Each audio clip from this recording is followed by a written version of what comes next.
So, for those of you that don't know me, my name is Dan Schofield. I'm a licensed paralegal. I'm the managing partner of a firm called SFG Paralegal Services. We are a firm of 6 paralegals. Our primary focus is landlord-tenant at the moment, but I also do regulatory work, so I do RICO representation, FSRA representation. Today what we're going to talk about is the top 10 common landlord and tenant board issues. Now, you're not going to see a lot about Bill 60 in this presentation, and I will explain to you why. Bill 60 has passed, but none of the regulations are written yet. In other words... We can't hear anything. Okay. So, as I was saying, we're going to talk... you're not going to see a lot about Bill 60 in this presentation. While it passed, none of the regulations for it have been written. In other words, none of it has actually been passed into law yet. Also, most of it is very ambiguous, and until the regulations are written, nobody actually knows what it's going to say.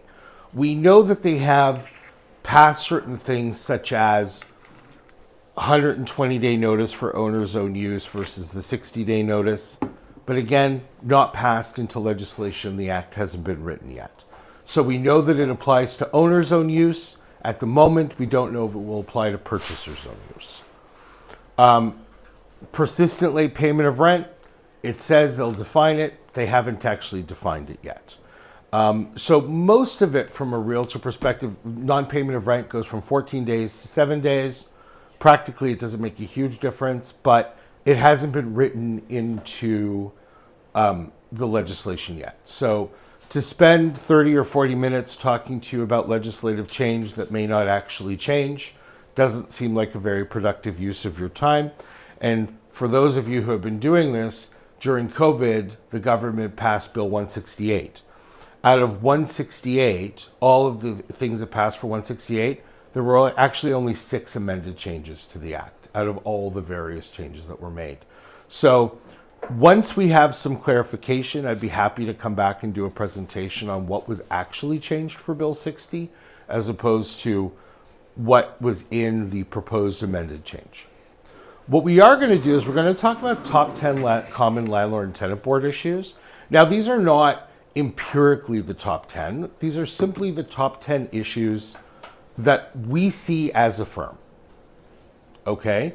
So you may have a situation that gets seen that is not listed on here. For those of you who do not have the benefit of meeting me in person today, this is my contact information. If you want to keep a copy of it for yourselves, you're welcome to, and we can move forward from there. It will also be at the end of the presentation if you want to record it.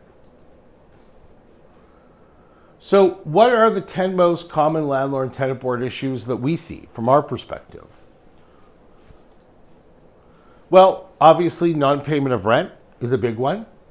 We're going to go into what is on non-payment of rent, persistent late payment of rent. We're going to talk about damage, reasonable enjoyment, and interfering. We're going to talk about subletting and early termination. We're going to talk about mistakes on notices. We're going to talk about illegal entries, eviction for owner or purchaser's own use, some very minor human rights accommodations. I do a human rights presentation. I've actually done one for this office, but it is an hour-long presentation all unto itself, so we can certainly schedule that back. We're going to talk a little bit about smoking and cultivating marijuana, and we still see a lot of questions in relation to small claims versus landlord and tenant board notices, so I've left it on the presentation even though it's not entirely practical anymore. Now, why am I, the paralegal, going to talk to you about these things? As real estate professionals, your clients rely on you. They ask you questions. One, I want you to know the proper way that things need to be done so you're not giving your clients bad information. Now, we are going to talk about a case in this called the Rivera case where the divisional court ruled that anybody can issue a notice on behalf of the landlord, including real estate agents. They can't file them, they can't go to the board on them, but they can certainly serve them. And I'm going to warn you a little bit as part of this presentation that your real estate errors and omissions insurance does not cover you for any of this. So you need to balance being customer service oriented versus putting yourself at risk of legal trouble by doing notices that are outside your scope.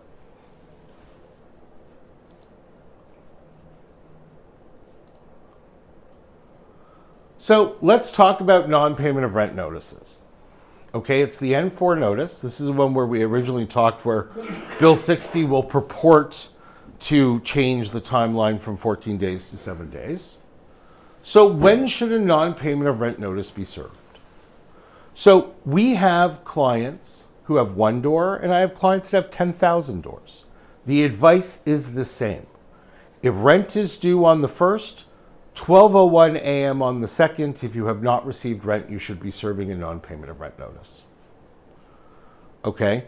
Clients will often try and give their tenants the benefit of the doubt and will try and say, look, maybe we can work with one another. Practically, let's talk about the notice for a moment. So I'm going to issue a notice, whether it's 7 or 14 days, doesn't really matter.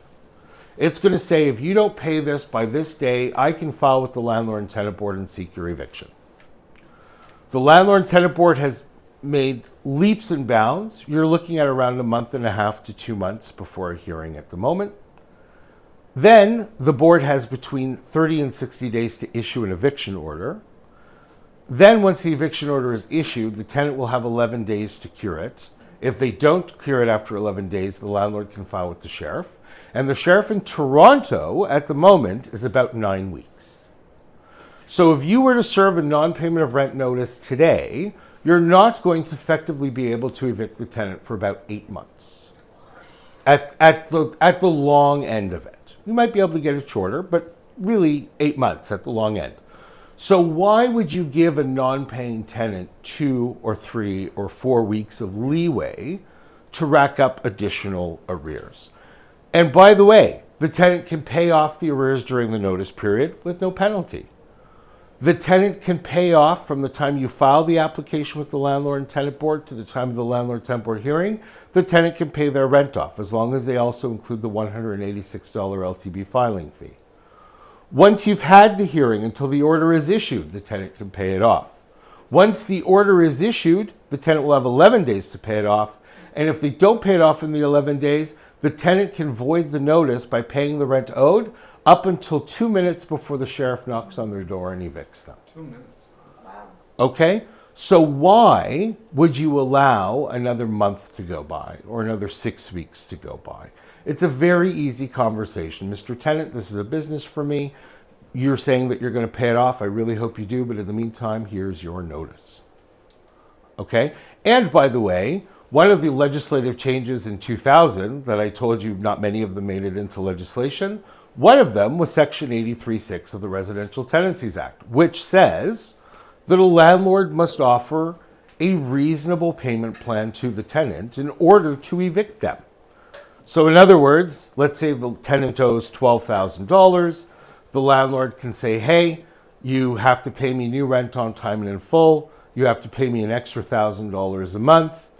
In the meantime, and if you don't pay those things, I can evict you. And if the tenant says no, you can evict them because you offered them a reasonable payment plan.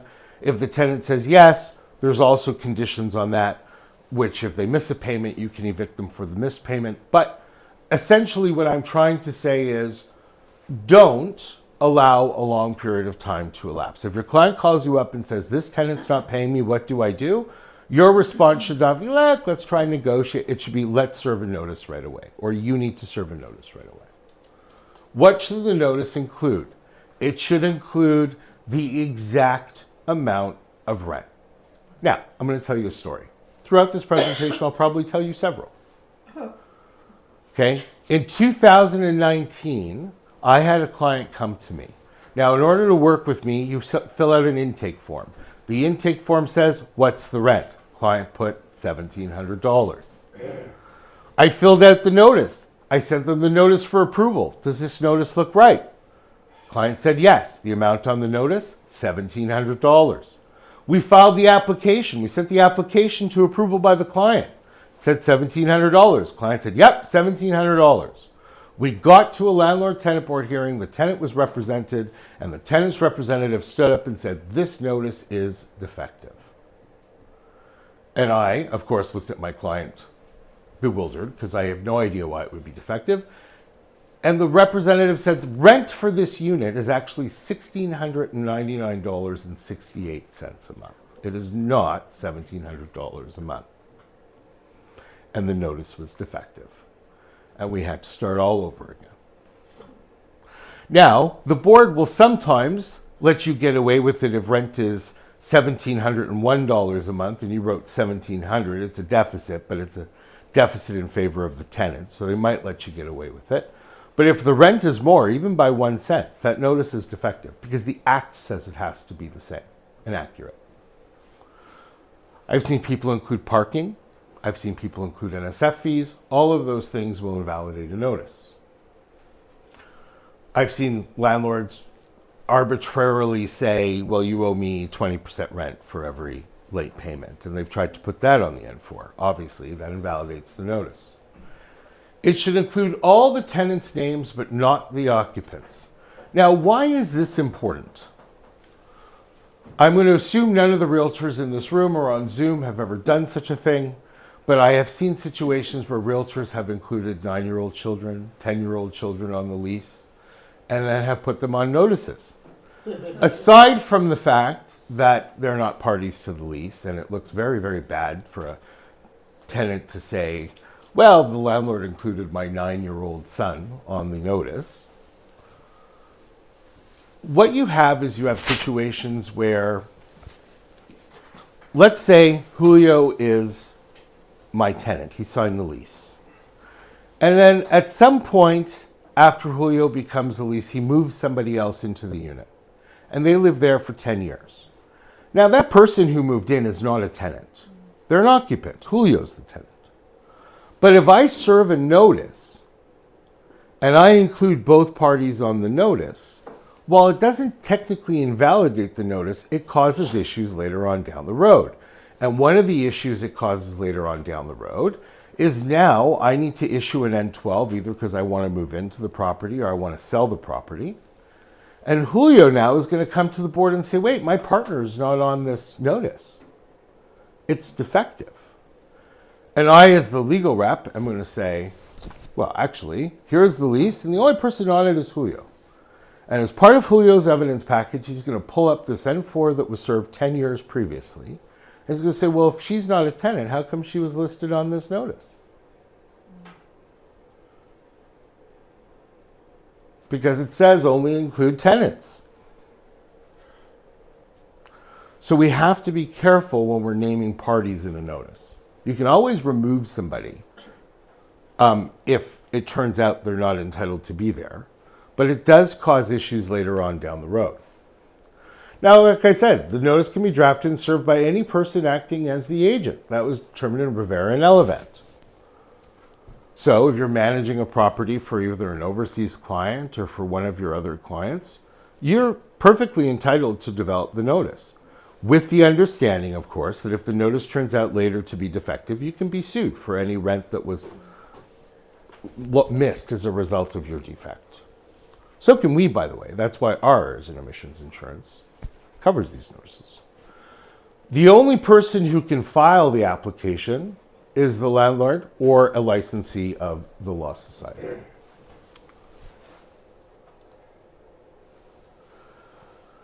Now, what is persistent late payment of rent?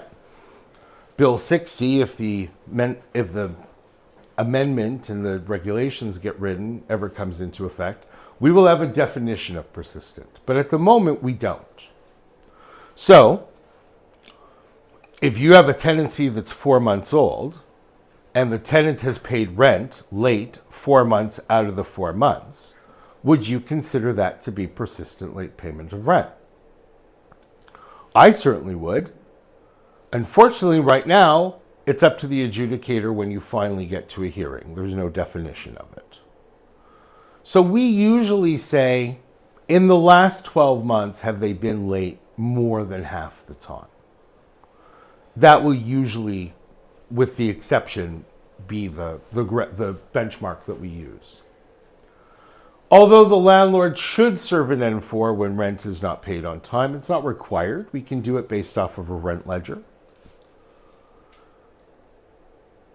They should keep copies of the N4 or rent ledger to determine whether it's late.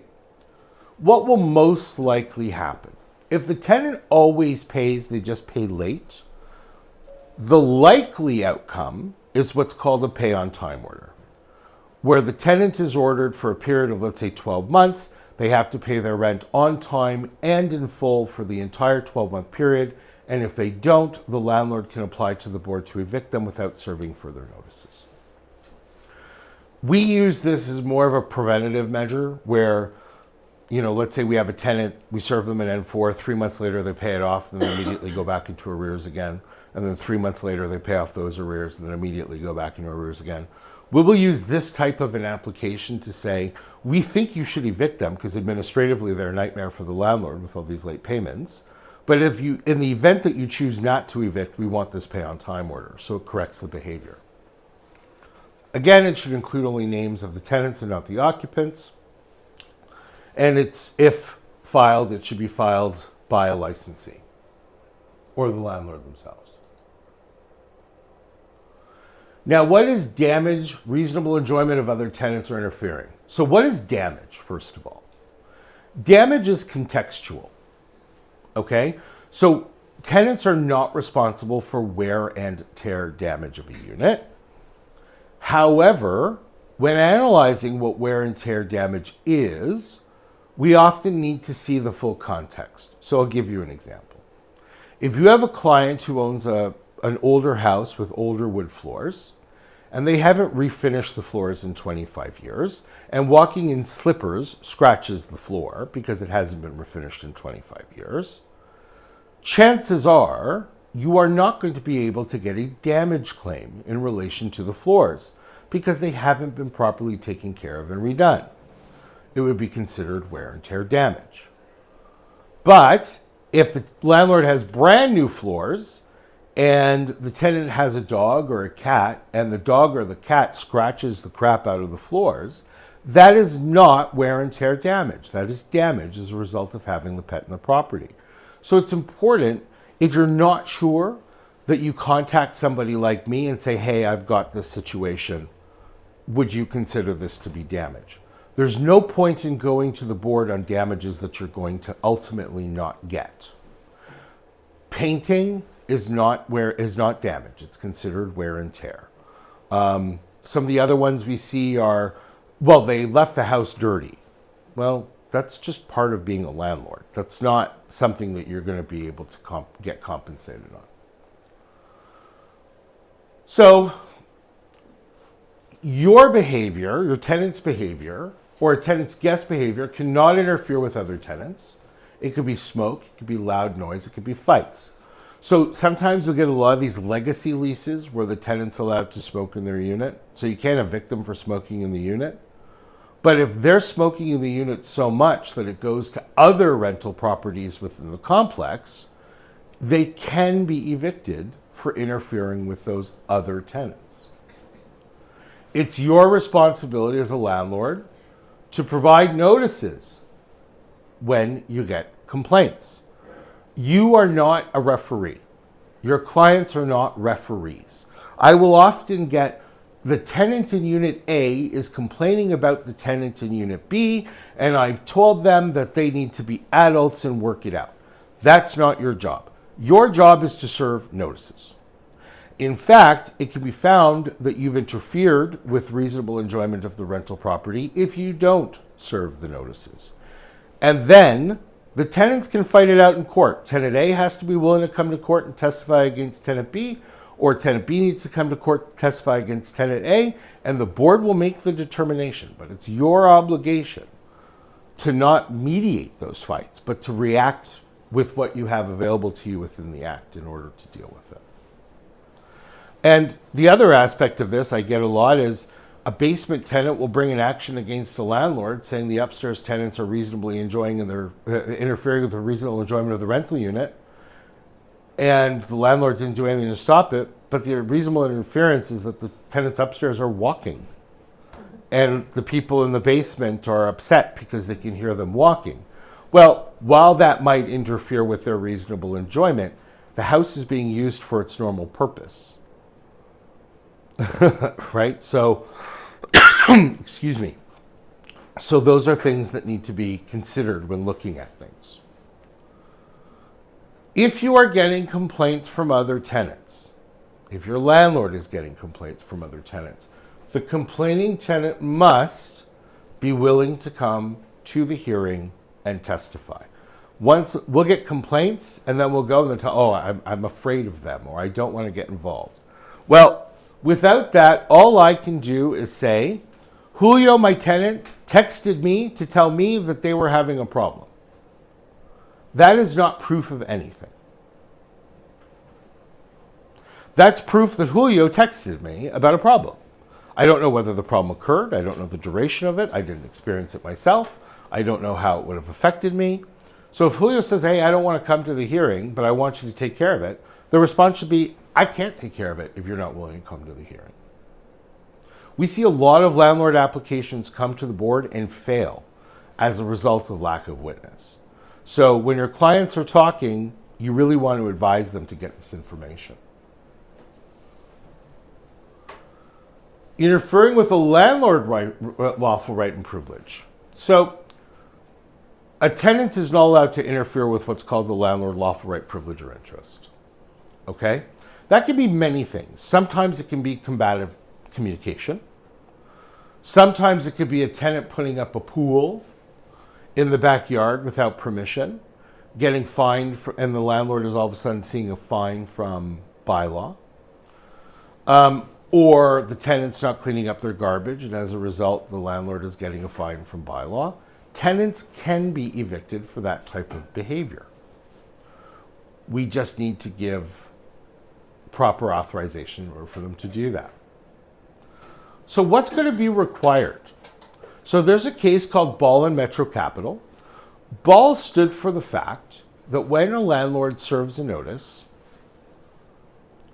that they have to mention the date, the time of the occurrence if known, and what exactly occurred. Now that's important because you want to be telling your clients, hey, if we're going to be serving notices for this, you really want to keep a ledger of what occurred and when. And the reason is because what Ball said is the court has to determine whether something is truly an interference with lawful right, privilege, or interest, or interference with other tenants, or if it's simply a tenant who's being assertive with their rights, which they can't be evicted for. So if somebody is smoking in the unit, you can't just say, from September to January, the tenant smoked in the unit, right? You would want to have a basis of when they smoked, when that was heard, and what kind of smoke was it? Was it tobacco smoke? Was it marijuana smoke? Was it some other type of smell? Now, not saying that if the tenant smoked in their unit every single day from September to October, you might be able to put that in a notice, but it'll be up to the adjudicator to interpret whether or not it's specific enough. We usually, as a firm, only do dates and times. We don't generally do longer.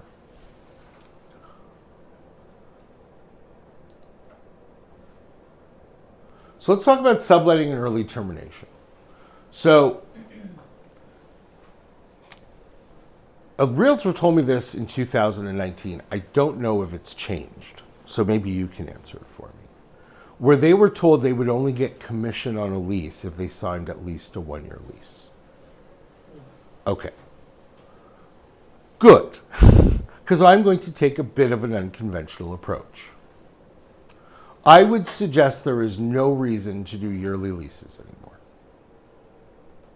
I would suggest everything be a month-to-month lease, and let me explain why. Yearly leases protect the tenant from things like owner's own use applications and seller's own use applications, but a tenant can terminate their lease agreement without any difficulty whatsoever. They can, under the Act, say, I want to give the notice of termination and say, if I request a sublet and the landlord refuses, I can terminate my tenancy after 30 days. If the tenant asks the landlord to consent to an assignment and the landlord doesn't respond within 7 days, the tenant can terminate their tenant after 30 days, the lease after 30 days.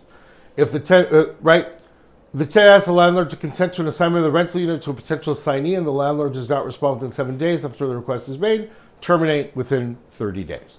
No penalties to the tenant for that termination, nothing. They just need to ask to sublet it. But guess what? Here's the even better reason. Here's an even better way. I want to leave. My landlord says, no, I just don't pay my rent. The moment the landlord issues a non-payment of rent notice, my lease is up, provided I move out by the 14-day deadline on the non-payment of rent notice. And it's unenforceable. So you're saying if you want to move, but let's say you don't want to wait for, so you don't want to be liable for the potential damages of all the months that you're living on pay. Right.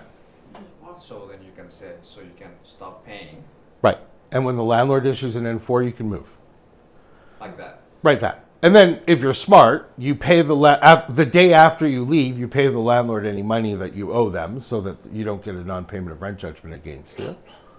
But your tenancy's over. There's no recourse for the landlord. And would there be any? Sorry. That's on a yearly lease. Okay. I was Right. going to say, will there be any record that you got a notice for non-payment or for late payment? Well, if you've paid it, there's nothing to file. So why there would be no It record? won't be on Canley or open. No, because if you've paid it, there's nothing to. Like if you're a landlord and you're, so it's a catch-22. You want to be proactive with enforce because of the length of time it takes to terminate a non-paying tenant. Okay. But if you serve a notice the day after rent is due and the landlord has last month's rent in the bank and the tenant leaves, the tenant doesn't owe the landlord any money. So there's nothing to go to the board on. But why would a tenant just ditch a month's worth of rent? That's weird. Well, let's say I want to move in somewhere else. Let's say I got a really good deal on a different apartment, right? Or I want to move in with a spouse, right? If I'm in the middle of a lease agreement and I don't want to stay in that house for another 6 months, the landlord has last month's rent on a deposit. They had it when I first moved in. So if I leave within that month, the last month's rent covers that month that I left, and then there's nothing else to do. The lease is over. But if I were a tenant and I know I just bought a house or I want to leave, I would just use up my last month and give my notice and I would leave. But if it's Yeah, but one year, what If you're in a year lease. So let them file, right? What are they going to do? What are they going to get out of it? Whatever's left on your year? Well, there's law that requires them to mitigate, but they could potentially get an order for a month or 2 months or 3 months against you that then becomes enforceable, right? And if you don't pay it and you just bought a house, they'll just lien your house and take it from you that way. Right? But in reality, most people who are leaving mid-lease are leaving just because their circumstances have changed in some way. The point is, there's no benefit to the year lease anymore. Right? Sorry, go ahead. what about if they move after 6 months and you have a 1 year lease, which is totally legal, and they move out, there's no fight in between, and then the landlord, after they move out, goes to the small claim court. Well, you can't go to small claims I'm court. asking if you can. You can't. You can? No, To get your money back for the last You 4 or can't. 5 months. you can't. I'll explain that. It's a Because I jurisdictional heard the issue. story and I'm not sure about it. It was possible 10 years ago. It's not possible now. I'll explain why. That'll come up. So, mistakes on notices and agent's duties. So, what you need to understand is mistakes on notices have to be error-free. Okay? Now, there are certain types of errors that you can get away with. Okay? So, for instance, if you serve a notice to me and you serve it to D. Schofield, even though it doesn't specifically say my name, it's an acceptable mistake. It's a misnomer. There's no reason to believe that D. Schofield, who lives at that address, would not realize that the notice is about them.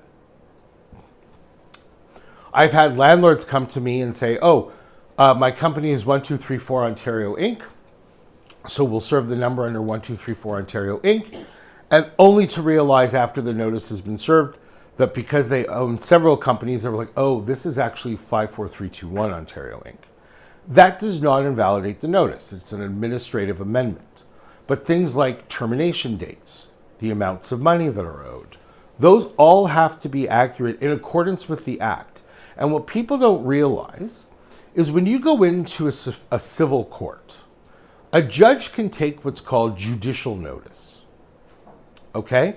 So I can say to a judge, look, judge, it's 53 Anywhere Street, but the unit's actually 53A Anywhere Street. And I forgot to put the A. But the person is here and they understood and they know that this is about them. A judge can say, I can take judicial notice and change the address to 53A Anywhere Street. An adjudicator is born by statute. They must follow what the statute says. And the statute says that it shall be the correct address. And shall is not permissive language. Shall in law means if it says it, it must be done this way. So an adjudicator cannot take judicial notice of that mistake.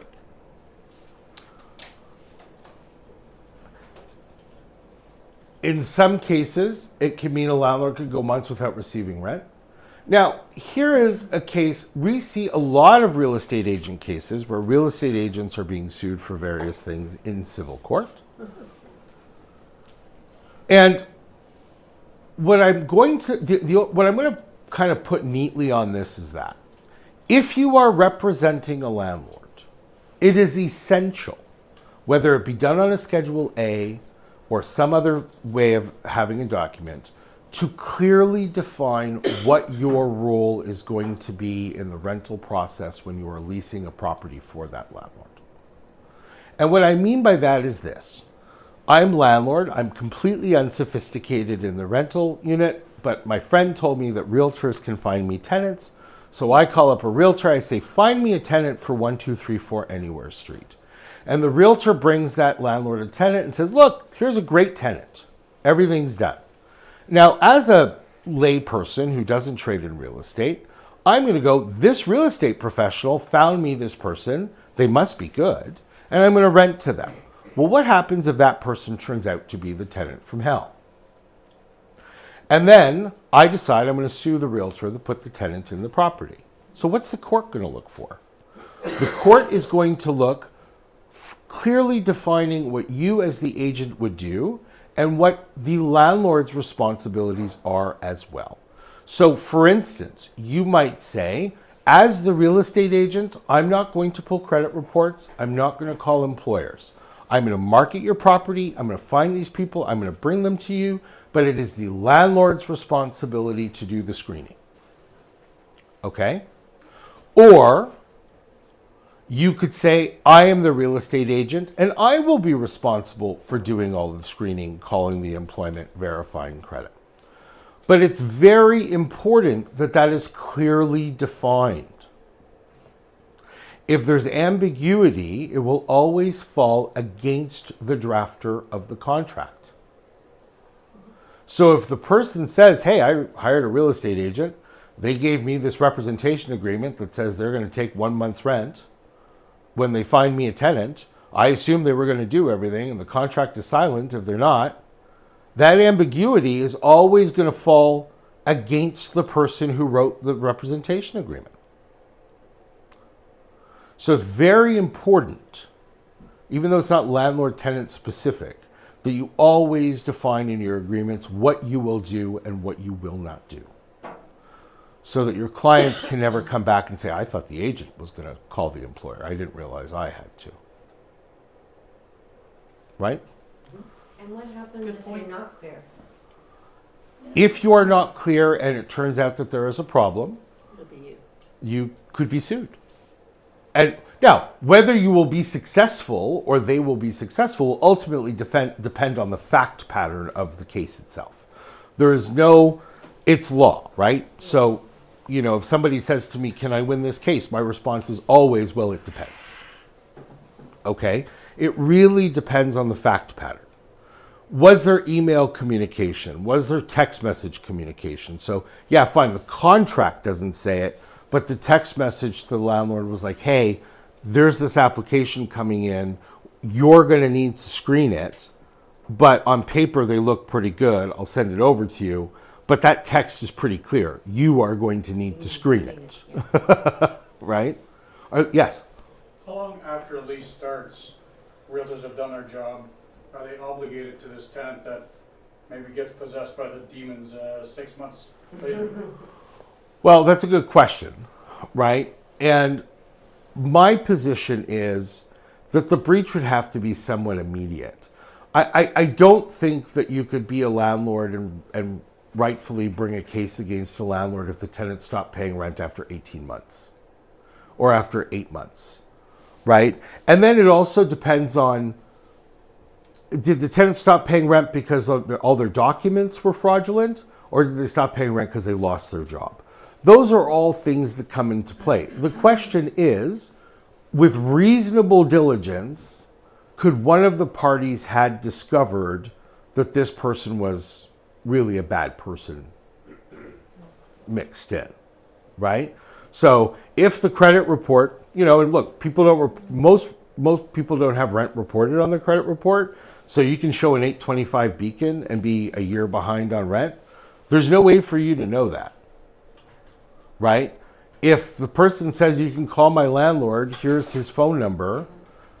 They're probably eager to get rid of that person. Well, that's one thing. First of all, there's no guarantee that that person would be truthful, right? But also, how do you know that I haven't just given the name of somebody else, right? A friend. Now, there are certain ways that you can go in screening. I don't do screening, so I'm not going to advise you on how to do screening. But eventually, there's a chink in the armor if you go down deep enough. But if you clearly define the rights and responsibilities, you take some of that away. And you can say, look, as a realtor, I can run a credit report. So I can tell you if their credit report is real or not real. I can check with their employer to see if they really work there by calling the main switchboard and asking for the person on the reference letter's name, right? So I'm not going based off the contact information on the letter. I'm going based off the company directory. That's something I can do. But some of these fraudulent places have gotten very, very good at creating fraudulent documents that without being a private investigator, you would never be able to know, right? Just what's important is you clearly define your representation, right? So as long as you can say to a judge, look, I did all of the things that I'm supposed to do, then there is no negligence, right? Yeah. Besides the verbal of saying I did everything I'm supposed to do, is there a requirement to retain a record of what you actually did? So I have a saying, okay, dance like no one's watching, but write as if it'll be evidence in court one day. Keep a paper trail for sure. Yeah, right. Statute of limitations on most cases is 2 years. You should probably be saving communication and text messages and other things for at least that long. So if it ever comes back on you.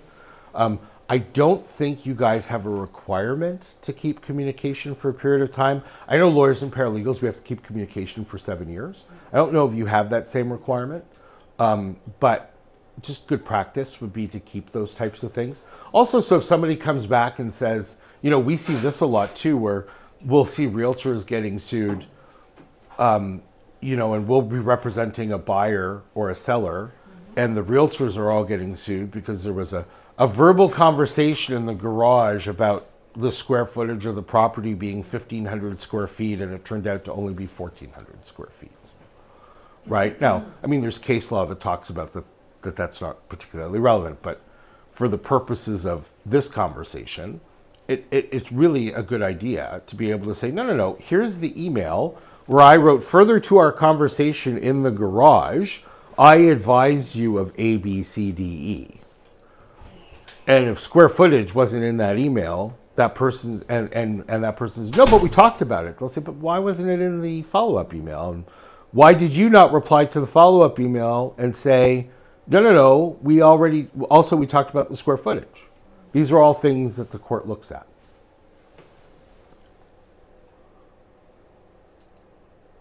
I'm sorry, I probably should have asked this question 2 slides ago. Subletting, can you refuse subletting? If you refuse the sublet, tenancy terminates after 30 days. Okay.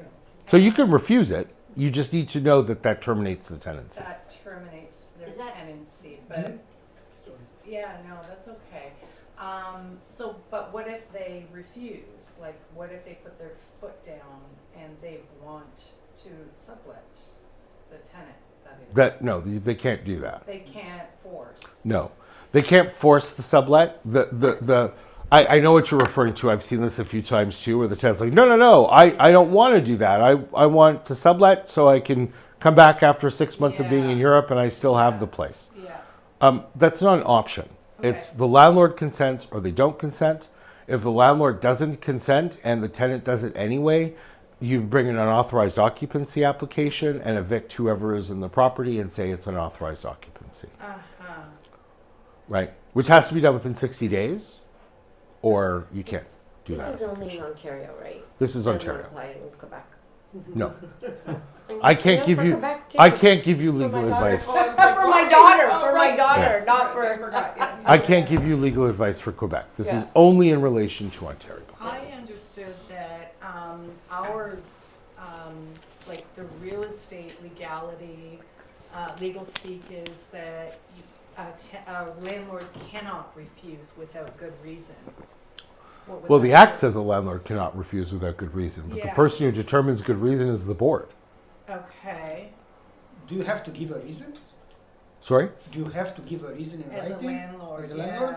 yeah. You could just simply say I'm refusing to. Well, that's right. Right? There's no reason. And if it goes to the board, then an adjudicator will decide whether it was Might ask unreasonable. What was the reason? Yeah, but what would be the reason that adjudicator might side with the tenant? There could be 1,000 reasons why they do and 1,000 reasons why they don't. So there's no way for me to say, well, if A, B, and C is present, an adjudicator will decide this way. And if, F, G, and H is present, then an adjudicator will decide this way. There's no way for me to tell you that. But, I mean, overwhelmingly, most landlords take the position of, I know you, I screened you. If you're going to leave, Yeah, but what if this new person, like the tenant's new sublet, provided like all of their documentation? a landlord's not obligated to do it. They just don't have to do it? Nope. Really? That's not what I read in the rules for us, actually, but, okay, that's very Well, interesting. it's still the landlord's property, they can still refuse. Yeah. The Act is the governing body. It doesn't matter what your document says. Huh, interesting. Right? Okay. And the Act says, if the landlord refuses, the tenancy terminates 30 days later. Yeah, And yes, the tenant can bring the landlord to the board and say, I believe the landlord unreasonably withheld consent. And the landlord can give their reasons, and an adjudicator will either say, yes, they unreasonably held, or no, they didn't. okay. Are they doing anything to redo the act? Because it's very skewed towards the tenants, and the tenants know that they can get away with. So I'm going to say this, it's an unpopular opinion. I've been practicing in landlord-tenant now for 9 years, okay?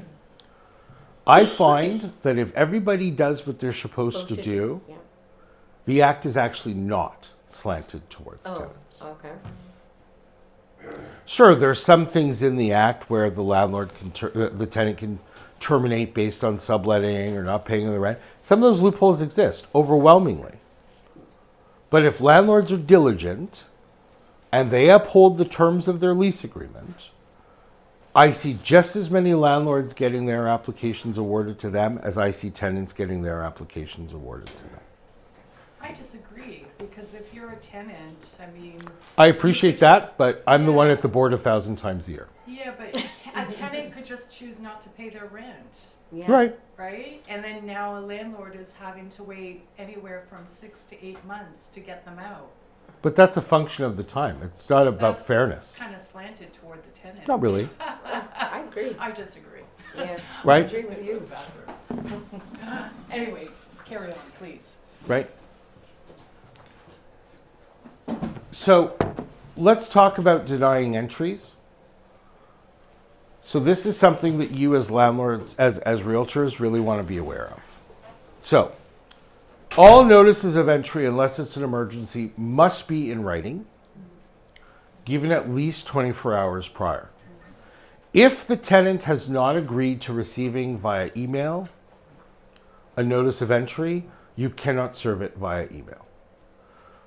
Importantly, broker bay is not proper 24 hours notice.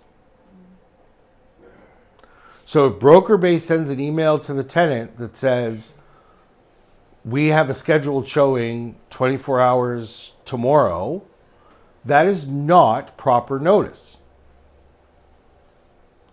So, when you are selling a property or renting a property, you want to get clarification from the landlord on whether or not the tenant agreed to receive notices via email based on their lease. If they didn't, there is a form that can be filled out that gives them that permission. But they might simply say, no, I don't check my email very often. I'm not a technical person. Don't send it to my email. I want it notice posted on the door. If that happens, we have strategies to mitigate you not having to run to the rental unit every day to put notices on the door. Some of those strategies may be pick 3 days a week and just give notice of entry for 3 or 4 hours on those days and schedule showings on those notice periods. But you have to be aware of it. Now, some people aren't going to kick up a fuss, and if they don't kick up a fuss, that's fine. But you need to be aware that it's not correct. Notices of entry can only be done between 8 and 8, and they have to be for a reasonable period of time. Reasonable is typically 3 hours or less, right? Sometimes it can be extended a little bit more, but you can't just say to a tenant on the,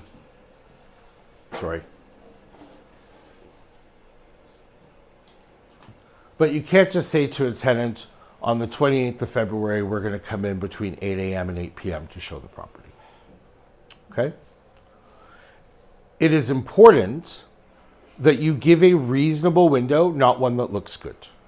Because if you say, I'm coming from 2:30 to 3, and you show up at 3:10 or 2:20, that's an illegal entry. So give yourself some time, give yourself a buffer, right? You should always knock and announce yourself. I hear all the time about somebody who walked in on somebody who was naked, right? Or in some other form of indisposement. There's no requirement for the tenant to be home. That is their choice. So you don't have to coordinate when the tenant will be home. You just have to give them proper notice. Some tenants don't necessarily agree with that, but there's absolutely ways of dealing with that. Usually I will send the tenant a letter with a copy of the guideline that clearly says they don't need to be home in order for the landlord to exercise the right of entry. And that usually solves that problem. But it is something that you should be aware of. Now, here is also something that you should be aware of. There is a case from the Divisional Court called Rona and Toronto Community Housing. And in Rona, the landlord showed up, knocked on the door, and said, hey, we're already here. Do you mind if we come in? The tenant said, yes, come on in. The tenant got $1,000 for that entry. Because there's a power imbalance. Right? If somebody who works for the landlord shows up, knocks on the door, and says, can I come in? They obviously have more power in the relationship than the tenant, who feels, if I say no, am I going to get yelled at? Am I going to get a notice of some kind? Are they going to try to terminate my tenancy? Right? So it's really important that you follow these notice requirements.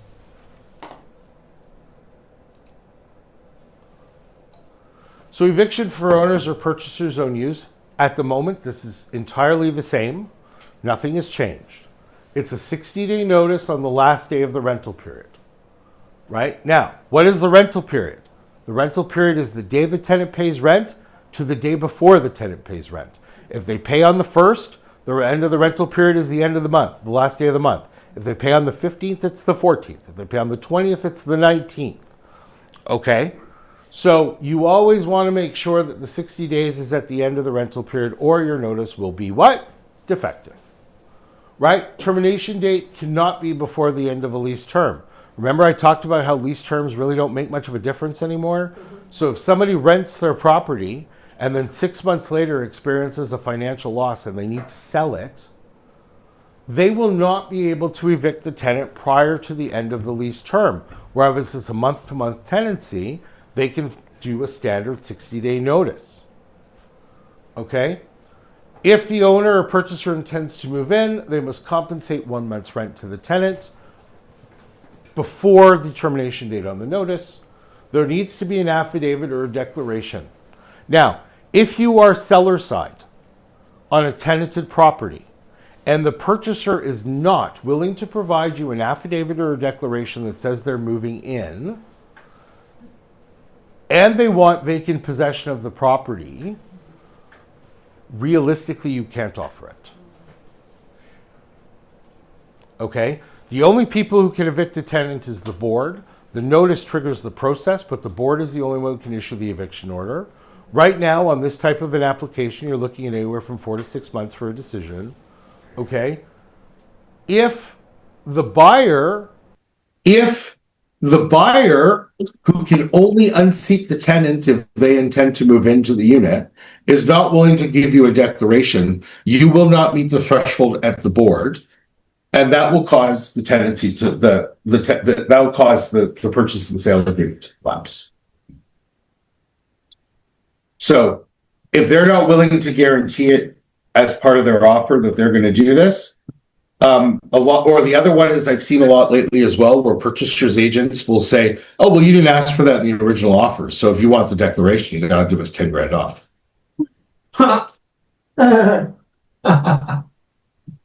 Right? So make sure if you're representing seller side, it's there. Especially if you want the seller to serve a note, if the buyer wants the seller to serve the N12, make sure that there's a declaration as part of a purchase and sale agreement. Now, when it is the owner moving in, the unit cannot be re-rented or sold for a period of 1 year. Okay? This currently does not exist for purchaser. The only requirement is that the purchaser occupy the property. Okay? So if the purchaser doesn't stay for a year, it doesn't necessarily rise to bad faith. But also, purchasers know this. So they move in for a week and then say, "Oh, I changed my mind," and they move out and they re-rent it. And next thing you know, the purchaser and the landlord are in front of the board on a T5 application saying you served the notice in bad faith. And you, who represented the seller, want your client to be able to give me a document from the purchaser that says, no, we intend to move in and occupy the unit. We did nothing wrong. The tenant can go back. This is the tenant making the complaint. I'm gonna. If you evict a tenant on a landlord's own use or a purchaser's own use application, Okay. and either the landlord doesn't move in and stay for a year, which is the requirement under statute, Right. or the purchaser never take occupancy, in other words, they just close and re-rent it, then the tenant can bring the landlord to the board or the purchaser to the board and seek up to $50,000 in damages. So it would be, what would be found is if the person did not move in, it could be the difference in rent for 12 months. So if you were there, let's just use easy math. I was paying $1,000 a month. Now I'm moving somewhere that's $2,000 a month. So there's going to be a rent differential for 12 months. It's 12 grand. The board can award up to 12 months of total rent as compensation for someone's bad faith. So there's that. Reasonable moving expenses is determined by the board. A possible fine to the landlord up to a monetary jurisdiction of $50,000. Like what's going on? Well, a lot of them have, first of all, if they're friends with their neighbors, right? Friends with their neighbors. That's one way that people find out. How did they get the information though? Like, wouldn't they need like hardcore information to be able to file? Well, I mean, if you're the landlord and you're marketing the property for re-rent, chances are there's a record of that somewhere. But what if you're not the landlord anymore, you've sold it, and now the purchaser is just not moved in? For whatever reason. You will be looped into you will be looped into an application regardless. Okay, because if you are the one who served the notices on behalf of the purchaser, you will get looped into the application regardless. And that's why I'm saying it's so important for you to get those affidavits and declarations. So you can say, look, I have no idea what happened with the property after I sold it. But before I sold it, I not only made sure that the purchaser was going to move in, I have these declarations from the purchaser that says they're moving in. So if there is any bad faith, it shouldn't be on me. It should be on the purchaser. What if purchaser just didn't choose to move in right away for whatever reason? So the test is a reasonable period of time. Okay, so let's say I buy a house that's 25 years old and I decide before I move in, I want to renovate all the kitchens, I want to renovate the bathroom, I want to do all those things. Well, what's a reasonable period of time for that? Right? So, I mean, you can build a whole house from foundation in 9 months. Right? So if the purchaser didn't move in by month 11, and there's nothing happening with the unit whatsoever, the board is going to say this wasn't a reasonable period of time. If, I had one recently where the landlord took 11 months to move in, and the board said, well, that was perfectly reasonable because as they were tearing stuff up to do the renovations, they found mold, they found damage. All these things take time to remediate. There was proof of it. And the board said, look, yeah, fine, they didn't move in within the 12-month period, but here's the reason why. And it was very systematic in how they brought it forward. The problem is that a lot of landlords and purchasers do use these notices in bad faith. And that's why the board is so severe on it. And you've seen cases like this go through, I guess, where the tenant has complained. Yeah. Interesting. Right? We're in a digital world, right? So first of all, it's almost impossible to sell a rental property without there being some sort of digital record. It's not impossible, but it's possible. And I was gonna ask you, how do you suggest that we write our, let's say, our agreements I of was just gonna ask that, how do we protect our tenancy? So if you're saying we should do on a month-by-month basis, right? So normally we start with our 400, which is our agreement to leave. And after that, after the deal is, let's say, firm, then we do the Ontario form. So would you say we do it on the RIA form or on the other one where we? Well, both of the forms have the option for you to do month to month. I know, but how would you say that we write on a month, on a month? Well, on the standard lease, you just check off month to month. You don't have to write anything, you just check it off. Month to month on the Ontario form. Yeah. Right, and ultimately, the 400 is yours. The board really doesn't care that much about the Form 400, they care about the Ontario standard lease. I noticed that we should inform both tenant and landlord when we're doing that, Oh, yeah. because we're filling it up. Well, obviously, your landlord's going to have a decision. A lot of clients will probably still insist on a one lease. Right? So that's fine if that's how they want to do it. I'm just saying that practically, there's no big difference between the two anymore. Really, when I see clients offering leases or year-long leases or 2-year-long leases or 3-year-long leases, what they're really doing is rewarding a good tenant and saying, you've been here for 15 years, you pay your rent on time, you pay your increases on time. Here's some, I know that everything in that neighborhood is selling. Here's a 1-year lease or a 2-year lease so you can be confident that in this 1 year or 2 year period, you're still the tenant, and I'm not going to get rid of it. But practically, there's no other reason. Now, what your brokerage determines to do in-house, the rules you decide to set, that's internal. You guys can deal with that. But practically speaking, there's no big difference. As a seller, Mhm. if you have a tenant in the property and the purchaser wants it for their own use, protect yourself. The only way to fully protect yourself is to serve and 12, I think of this affidavit, for Right. 12 months that they are using it for themselves. And build extensions into your purchase and sale agreement. Okay. So cash for keys is interesting. Prior to COVID, we used cash for keys when we had an unruly tenant who perhaps was hoarding or doing something else and saying, look, take $5,000, go move somewhere else. Let's just everybody and the tenancy and move on. That's how cash for keys was used prior. Then what happened?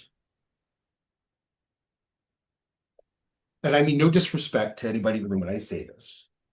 COVID happened, shutdowns. But none of the realtors selling tenanted properties took into 2 years behind, and then a year's behind, and they included 60-day closings in all the purchase and sale agreements with vacant possession. So what were the options to the landlord? What were the options to the owner? Either pay this tenant $50,000, $60,000, $70,000 to get out, or breach the purchase and sale agreement and risk getting sued.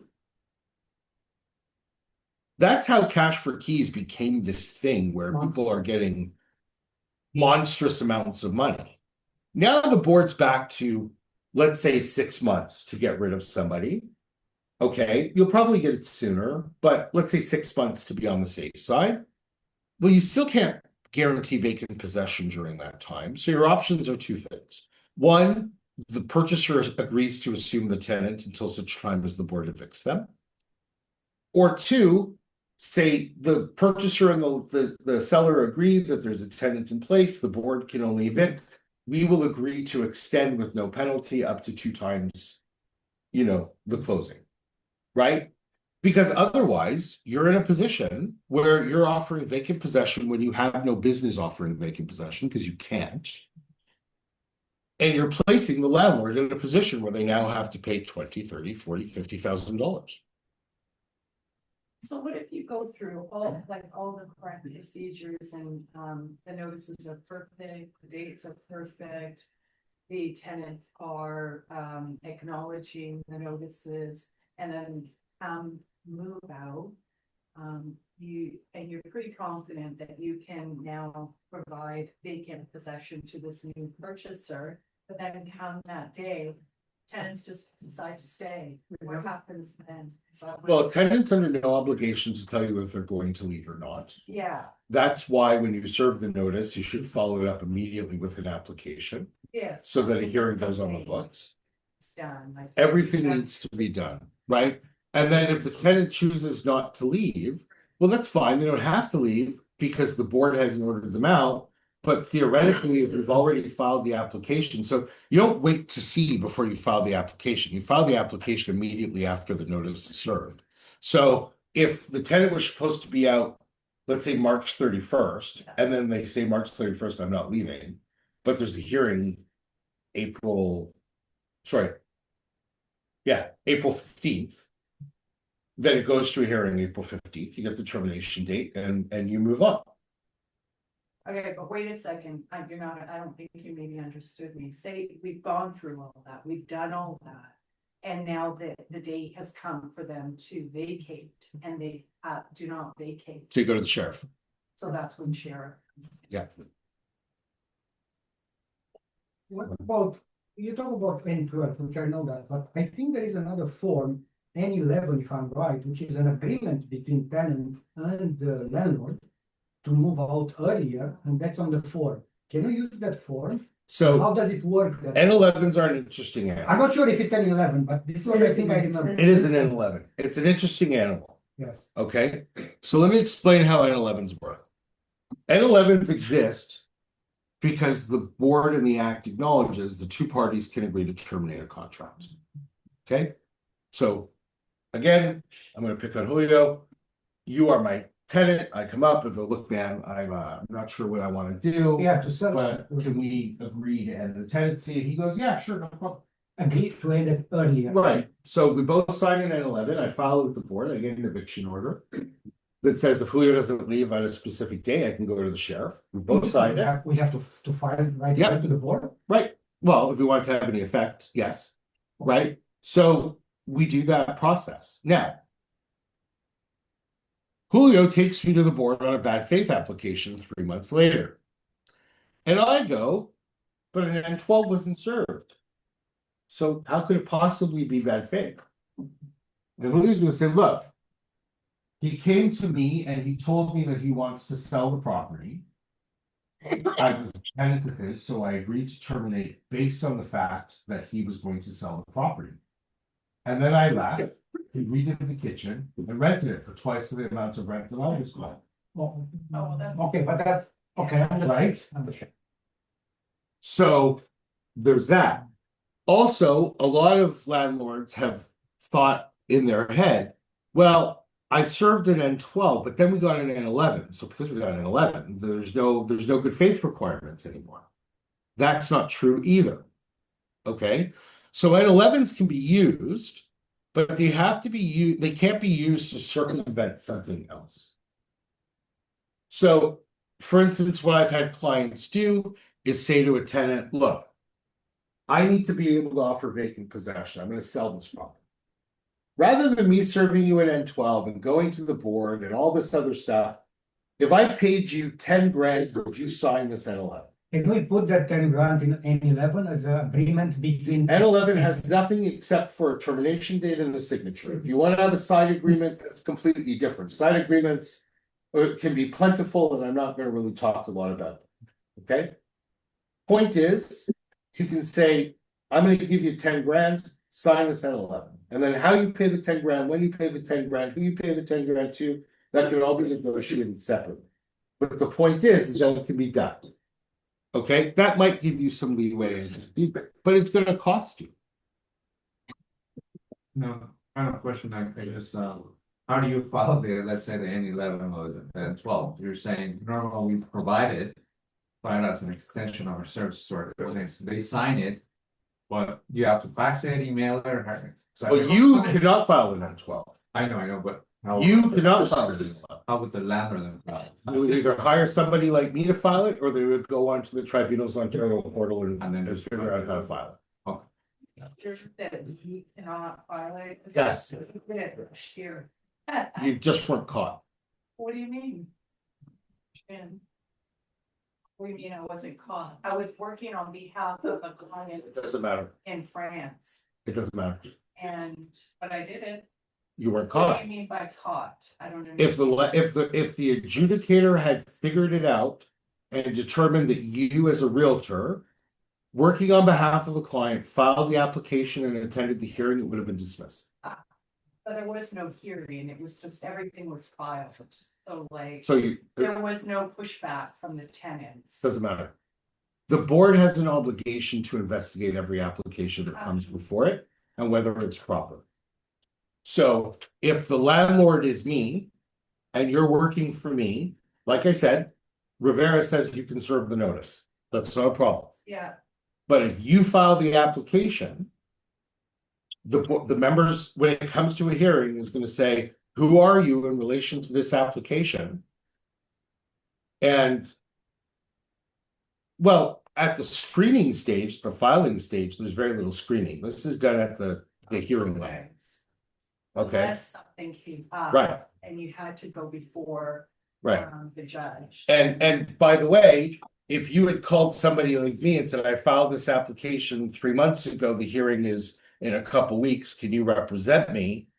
And I go to the hearing and the adjudicator says, who's this person who filed the application? Me being there is not going to save it. Right? So again, you got away with it, but you have to determine whether or not that's a risk you want to take. Well, Thank the you only very way to much. do it. Is Yeah. there a penalty for her doing it? Well, there's no penalty except for the application being Being dismissed. dismissed, okay. And then the landlord comes to me and says, my realtor did this, this, and this. What are my options?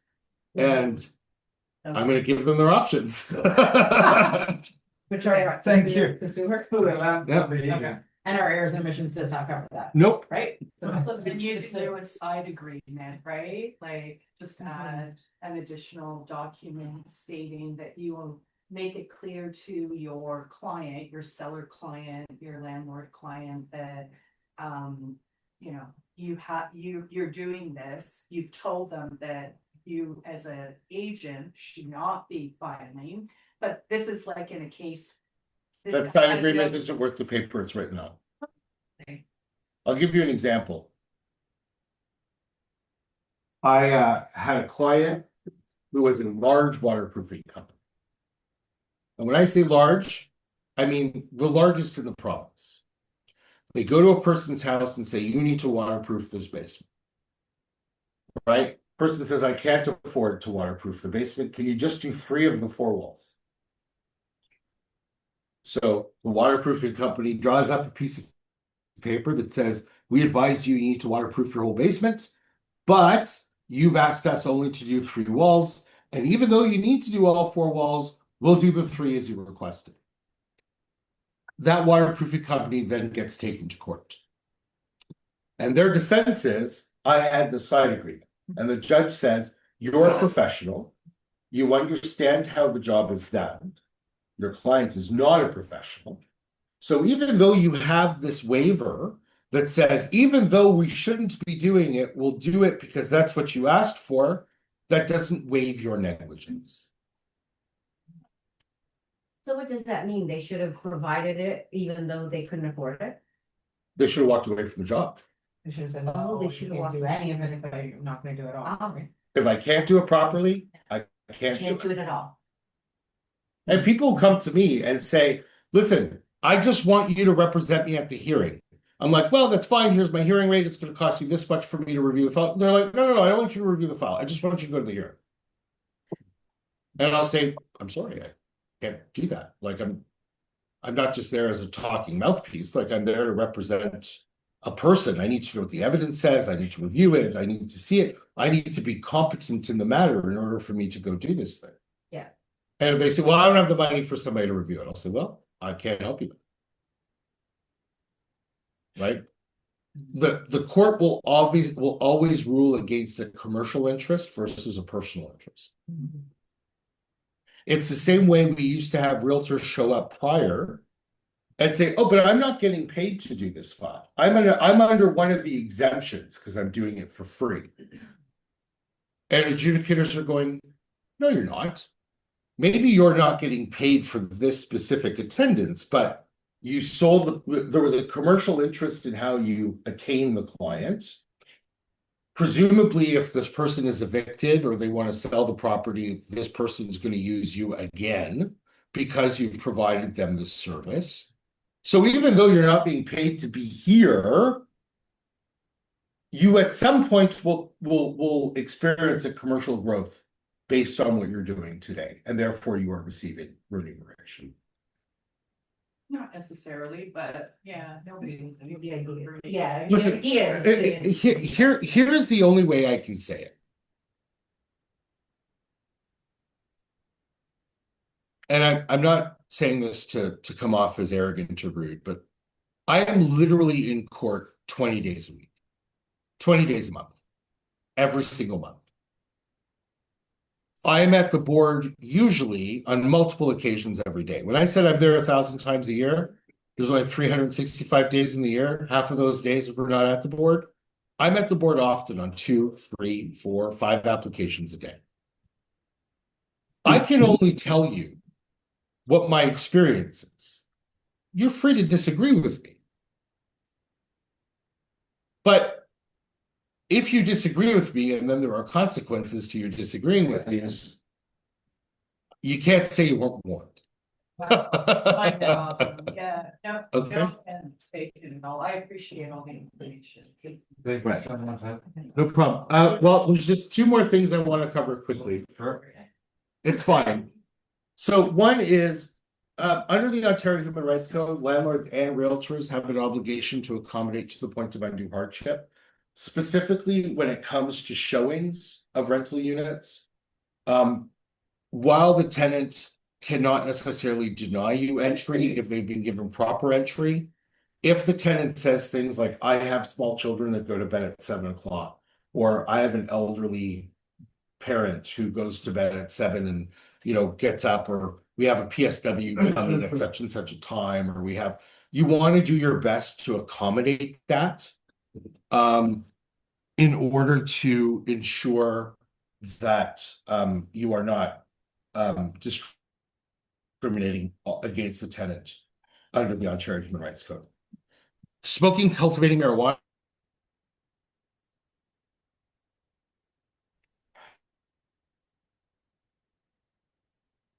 and vaping in the rental unit. So if you prohibit it, it should have specific language that say those things are prohibited. You need to understand that marijuana can be a treatment. So when doing so, you want to leave it open where if the tenant needs accommodation or somebody needs accommodation for the smoking of marijuana, they have to provide you proof that they require that accommodation, but you need to leave it open. You also can't prohibit things like religious practices, like Aboriginal smudging, things like that. You can't prohibit any of that. What I will say is that no matter what, you have a clause in your lease that says that they are not to cultivate marijuana in the property.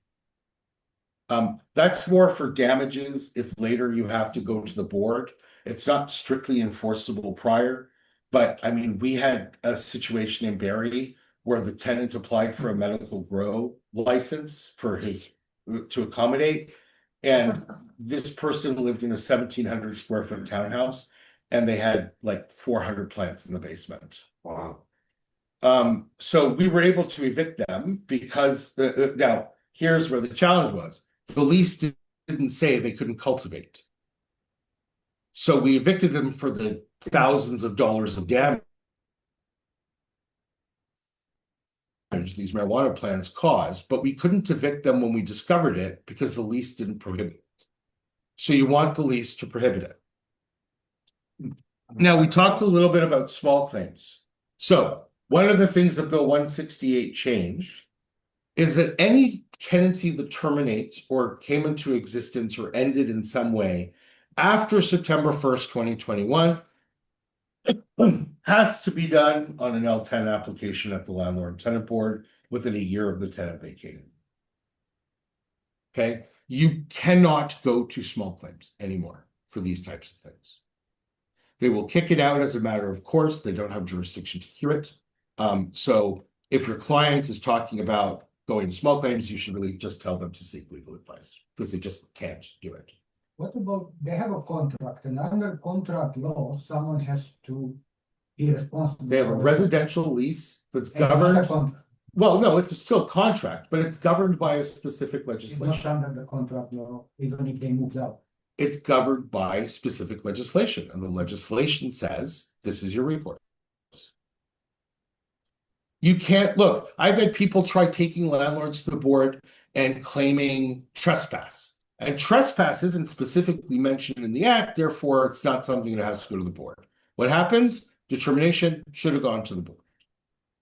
Right? You can't qualify something as something else. So you can't say, for instance, I'm going to sue my tenant for intentional infliction of mental distress because that's not covered by the Residential Tenancies Act. So I'm going to sue them in civil court. And then when the civil court says, well, actually, there is something equivalent to the act, you're just calling it something different. Calling it something different doesn't give us jurisdiction to hear it. So I'm happy to stay for some questions. If you have any more, if there's anybody online that has any questions, by all means. But other than that, I'm done.